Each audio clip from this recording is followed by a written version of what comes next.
Putin's visit underscores Russia's strategic interest in maintaining influence in East Asia and balancing its relations with both North Korea and other regional powers, including China and even South Korea. So this visit also signals Russia's intent to play a more active role in regional security dynamics. Right, joining us right now to talk more about it is Mr. Edward Howell, lecturer in politics at New College, University of Oxford. Hello, sir, and welcome to TVP World. Good morning. Thank you very much for having me. So a lot of discussion on this meeting is about establishing economic ties or alliances to navigate the U.S. sanction on both Russia and some parts of North Korean and economical sector. So my question is, how do you read this situation? Do you see Vladimir Putin potentially looking to establish an axis to challenge the economic dominance of the United States, or is it him just grasping at straws for a lifeline? So over the course of the last couple of years, particularly since Russia's invasion of Ukraine, we have seen North Korea and Russia engage in a very transactional relationship. North Korea gets cash, food assistance, satellite and missile technology assistance and advice in exchange for providing Russia with millions of rounds of artillery transported by ship. For Russia to use in its war against Ukraine. I think this is still a big factor, this transactional element of the relationship, but we have gone beyond it now. There's something more here. There is a clear element of both North Korea and Russia wanting to send a clear signal to the West, which is that actually if the US, in their view, wants to isolate either state, they cannot do so.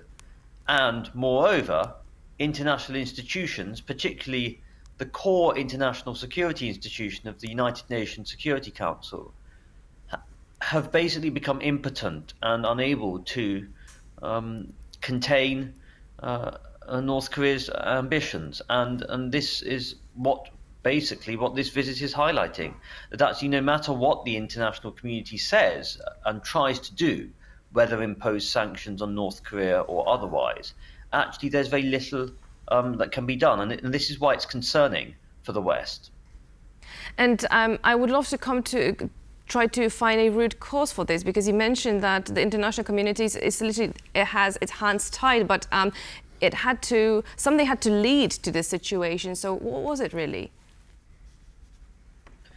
Well, in the recent sort of dialogue between Kim and Putin in the last couple of hours, we have seen Kim Jong-un actively outline his support for Russia's invasion of Ukraine. This is nothing new. It was Russia's invasion of Ukraine that catalyzed not just North Korean rhetorical support, verbal support for Putin's invasion and for Putin's stance, but actually quite active support in terms of giving artillery. Why? Because Putin was desperate, and in North Korea, the Soviet Union's former Cold War client state, he found a country that needed money, and he found somebody that could give him a supply of ammunition and artillery. And I think that's crucial to bear in mind. That's what started off this relationship. Russia needed artillery. North Korea was a willing supplier because it got cash in return. And I'm also looking at the timing of this thing. It follows very closely after the Ukraine peace summit, where world leaders are getting together, and one of the goals is to show Putin being isolated in an international playing field. And of course, with the lack of attendance from China and now Putin meeting Kim Jong-un, do you think it has something to do with sending a counter message that Russia isn't as isolated as the international community portrays it to be?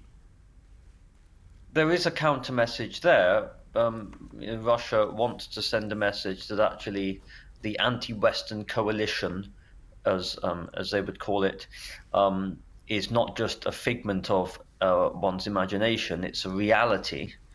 I also think that the timing of the meeting now, I mean, we knew this meeting was going to happen at some point, okay? After Kim Jong-un visited Putin last September, there was a clear element that Putin would reciprocate. But the timing now also happens when North Korea is increasing its low-level provocations towards South Korea. We've seen this in the past few weeks, We've seen North Korean soldiers cross over into the south. We've seen provocations in the form of balloons being dropped in South Korea, balloons filled with excrement and feces and other rubbish. So the timing is this is happening at a time when actually North Korea is increasing its low-level provocations towards South Korea, and when the international community is trying to work out how best can they deal with North Korea, given the fact that the UN Security Council is really just not functioning. Now, I would love to turn our attention to economic cooperation between the two countries, because despite international sanctions, like we previously discussed, both countries are exploring now avenues to deepen economic ties. And I am talking namely about discussions on joint ventures in sectors like railways or energy, potentially leveraging North Korea's strategic location and I feel like Russia's technological expertise. So how do you see this partnership evolving in the future? Yes, so this cooperation is nothing new. When Putin came to power, Putin actually revived Pyongyang's relations with Moscow. And throughout the early 2000s, Russia made lots of suggestions for these joint ventures, particularly sort of railways going from Russia through North Korea as well. I think that what this highlights is, Russia is not North Korea's main economic partner. That's China. Okay, and I think China is economically still very much more valuable to North Korea than Russia is. But moving forward, I think even if the Ukraine war were to end at some point, and Russia did not need to make up for its shortfall of artillery with North Korean artillery, the relationship would not simply end. Yes, Russia, as I've said, will no longer need North Korean ammunition, but that doesn't have to mean that this relationship will terminate immediately. We know that Russia has also been helping North Korea evade sanctions that ironically Russia supported at the UN Security Council in 2017. Russia has been offering a direct supply of oil to North Korea, which really is a boost to North Korea's economy, since Pyongyang does not have to go through complex networks, oil smuggling networks, for instance. So these actions are likely to continue in the future.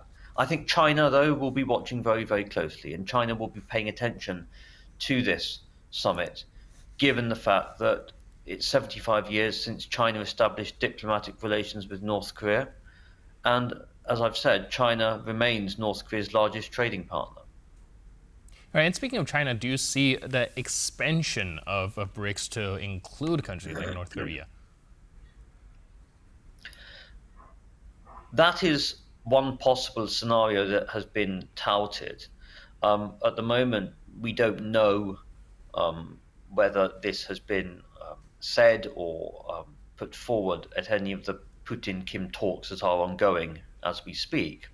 We do know, however, that in a recent statement that Putin made, it was published on North Korean state media, Putin talked about this idea of multipolarity, a multipolar international order. So I think actually even if the BRICS does not expand to include North Korea per se, North Korea will be able to leverage this. It will be able to leverage Russia's call for a multipolar global order without the US at its helm. And I think that this is a possibility. We just don't know for sure at the moment. Right, definitely. So we do have to keep our eyes peeled for further development. Meanwhile, thank you so much for joining us on TVP World and providing your input and insight. Mr. Edward Howell, lecturer in politics at New College, University of Oxford. Thank you so much.